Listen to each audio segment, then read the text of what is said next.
Hello, my name is Karen Fitzsimmons, and I'm an 8th grade mathematics teacher in Frederick County, Maryland. I teach every type of student, including special education students, English language learners, and our accelerated Algebra 1 students. With such a large educational load, having a strong professional learning network and a well-organized action plan for instruction is essential. In his book, How Teachers Can Turn Data into Action, Daniel Venables outlines a data action plan that can not only help any educator build a strong professional learning network, but also provide teachers with the resources, tools, and information necessary to organize her instruction so that every student can meet the required educational standards. The role of the classroom teacher is to facilitate student learning of given content standards. But when the average teacher has almost 150 students to teach, how does she know that she has succeeded in doing so for every student? We live in an educational world where success is measured by student performance on summative assessments given at the end of instruction that show what students have already learned. Educational stakeholders tend to focus on the information from these types of assessments, known as macro data, to evaluate student learning and instruction after the learning has already taken place and it is time to move on to the next set of standards. While this type of data can provide a lot of information after the fact, it does not provide the classroom teacher with any information about how the students are currently learning or why they are or aren't learning as expected, and therefore does not give teachers the opportunity to adjust the instruction if it is not meeting the student's needs.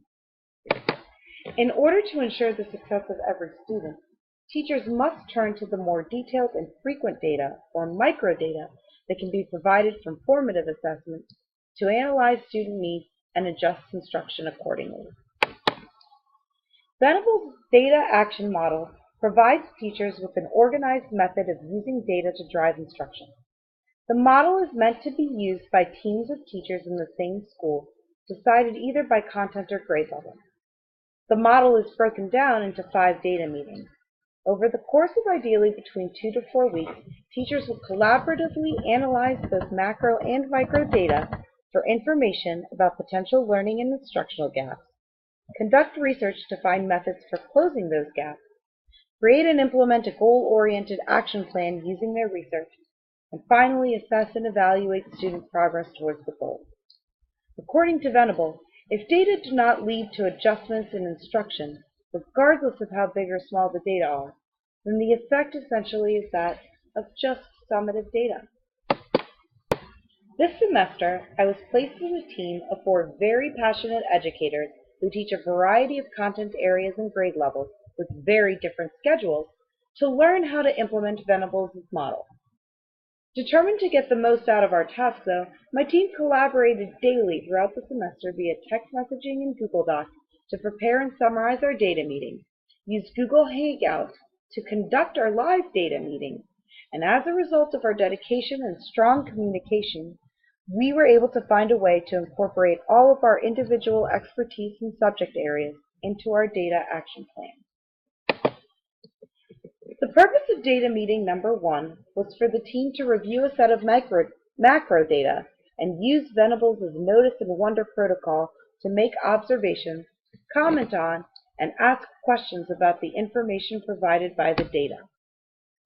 After doing so with a set of data from each team member, the team chose Lisa Fox's Florida State Assessment data from her students' previous school year.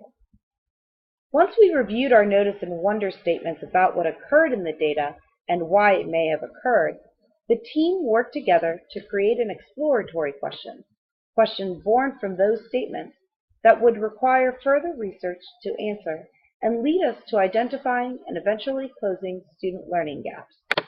We focused our exploratory question on the parts of Lisa's data that addressed text-based writing so that we could incorporate all of our core subject areas.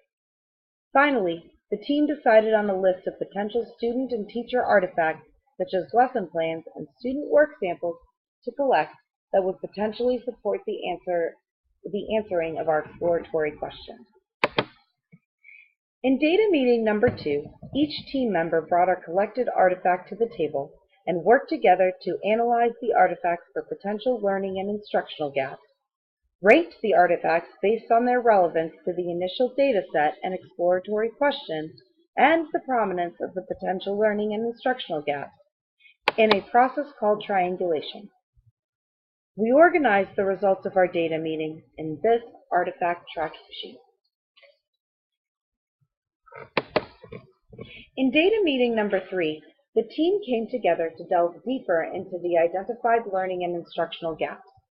We decided on the most important learning gaps to focus on, linked them to corresponding instructional gaps, and finally developed a targeted learning goal for our students centered on closing the gaps. The meeting concluded with the team deciding on what evaluation metric to use to measure the success of the students in reaching the goal. Our team found that the 2 learning gaps that we had identified in data meeting 2 were both important and that we could link all 4 of our instructional gaps to each of them. In addition, we knew that we would be able to continue our plan of integrating all of our subject areas into our action plan because every content area addresses the need for text-based writing. We wrote our SMART goal to tailor to Lisa's 5th grade students, but associated our instructional support with all core content areas.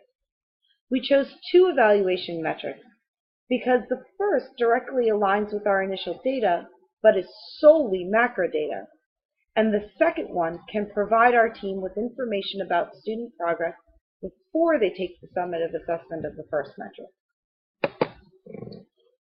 For data meeting number 4, each team member brought a new instructional tactic to the table. Prior to the live meeting, we individually used Venable's planning protocol to review each other's instructional tactics. During the meeting, we discussed our evaluations and collaborated to complete our action plan tracking sheet. We intentionally chose tactics from different subject areas to support the answering of our exploratory question fully. What we didn't realize as a graduate class team and not an actual single school-based team was that we were expected to choose tactics that could be implemented within a week. As a result, we were unable to conduct the first part of data meeting 5 as Venables intended, to evaluate the effectiveness of the implementation. Instead, we prepared for our meeting by taking another look at the instructional tactics that we had chosen, looking for potential failures. We broke our team into partners, and each pair chose an instructional tactic to assume to have failed in closing the learning gaps identified in data meeting number 2 as a result of the instructional gaps that we had linked to them in data meeting number 3 that were still present. We then looked for ways to improve those instructional tactics. Before our live meeting, we decided that we would continue with our current cycle with better instructional tactics and a second implementation period, and then reevaluate in what would be data meeting number 7 for Venable. Lisa and Jill worked with the original Nearpod lesson that we had chosen. They found that the Nearpod lesson was a great starting point for introducing text-based writing, but that it needed to be supported by outside resources such as sentence starters, graphic organizers, and more opportunities to write across content areas, additional Nearpod lessons, and more differentiated instruction to improve students' writing. Rachel and I delved into the 6th grade science lesson that she had found for data meeting number 4, and found that while it incorporated mathematics and writing and included a wide variety of tasks to address multiple learning styles, it was very poorly planned. As written, it was too advanced for the target audience in some of the content itself, the vagueness of the directions for most of the tasks, especially the writing tasks, and the timeline. Like Jill and Lisa, we found that this lesson was a great idea, but only a starting point. Rachel and I worked together to completely transform the lesson into an integrated science, mathematics, and language arts lesson where close reading strategies, grade-appropriate mathematics, more differentiated instruction, detailed guidelines, and a more appropriate timeline of a week were incorporated to support students to improve their text-based writing. During our live meeting, our team came together to share our work and collaborated to create a new action plan, one that if implemented should have a better chance of supporting students to meet our SMART goals. Throughout this course, I have learned a great deal about myself and the implementation of the data action model that has helped me to become a better professional educator, both as a member of a professional learning community and as a highly effective teacher for my students. I have a very strong personality, a lot of great ideas, and am incredibly passionate about my job. As a result, I often struggle in communicating with my peers because I tend to come off as pushy or angry. My team was made up of 4 other women with very similar qualities, and I really had to work on being a true team player. My research in this course has helped me work on putting good collaboration habits in place, but I will have to continue to consciously work on maintaining those habits. My group did a fantastic job at maintaining open communication, but we often struggled with agreeing on how to proceed with things which I believe to be a direct result of having such different professional backgrounds and centering our data action plan on only one group member's students. For the data action model to really be effective, the team members should be teaching the same students, or at least the same type of students in grade level and/or content. Venables' planning protocol rubric was the most useful rubric from the model. It allowed for an in-depth look at instructional tactics and provided a good guideline for improving instructional tactics. When implemented correctly, the data action model is successful in increasing student achievement. Over the course of my class cycle, I have been piloting a data action plan with my content team at work. I have been using what I have learned from Venables' model to drive my instruction with my 7th period math students, and over the course of the last 9 weeks, every single one of my students has increased their grade averages. The class average as a whole has gone up by 5%, and their summative assessment average has increased by over 10%. My students are more engaged in their learning because their education is being tailored to their needs. My team conducted an overwhelming amount of research over the course of our data cycle, and as a result, we succeeded in learning how to use data to drive instruction effectively.